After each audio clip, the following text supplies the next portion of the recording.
मी हिंगोली जिल्ह्याच्या सेनगाव तालुक्यामध्ये मोठ्या प्रमाणामध्ये पूर्णा नदी पात्रातनं अवैध रेती उपसा चालू असून या वाळू माफियाला हिंगोलीचे एसडीएमची साथ देत असल्याचा आरोप नागरिकांनी केला आहे। सेनगाव तालुक्यातील पूर्णा नदी पात्रातनं मोठ्या प्रमाणामध्ये अवैध रेती उपसा केला जात असून या वाळू माफियाला एसडीएमनंच टाइम देऊन रेती उपसा करायला सांगतो असंही नागरिकांकडून बोललं जाते।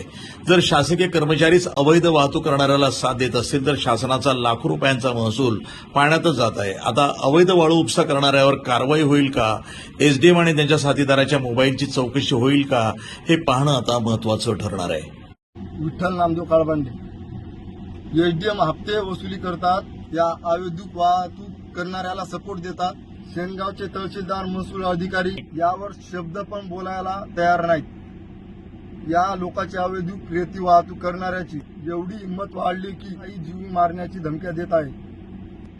शासनाला माझी हात जोडून विनंती आहे की याच्यावर तात्काळ कारवाई करण्यात यावी व तसेच सदील तपास करून ऋषी पोले व एसडीएम यांच्यावर रीतीशीर कारवाई करावी। याचा मास्टर माइंड ऋषी पोले हा आहे। ऋषी पोले व एसडीएम कॉल रेकॉर्ड चेक करण्यात यावे। यांच्यामुळे अवैध रेतीला प्राधान्य मिळत आहे। यामुळे अनेक दुचाकी चालकांचे मृत्यू होत आहे। सर्व प्रकरणाला जबाबदार हिंगोलीचे एसडीएम अधिकारी व ऋषी पोले हा आहे।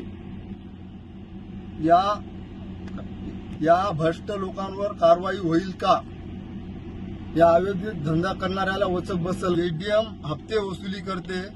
मागील काही दिवसापासून अवैध रेती पूर्णा नदीपासून भरपूर रेती उपसा चालू आहे। हे जे टिप्पर चालक, टू व्हीलर चालक टिप्पर एवढ्या वेगाने वाहत आहे की सोसाट, यामुळे अपघात होण्याची दाट शक्यता आहे। तरी हे रेती उपसा होत आहे, याचा मोरक्या कोण? याचा मेन मास्टर माइंड ऋषी कोले। प्रतिनिधी महादेव हरण, एनटीव्ही न्यूज मराठी, सेनगाव, हिंगोली।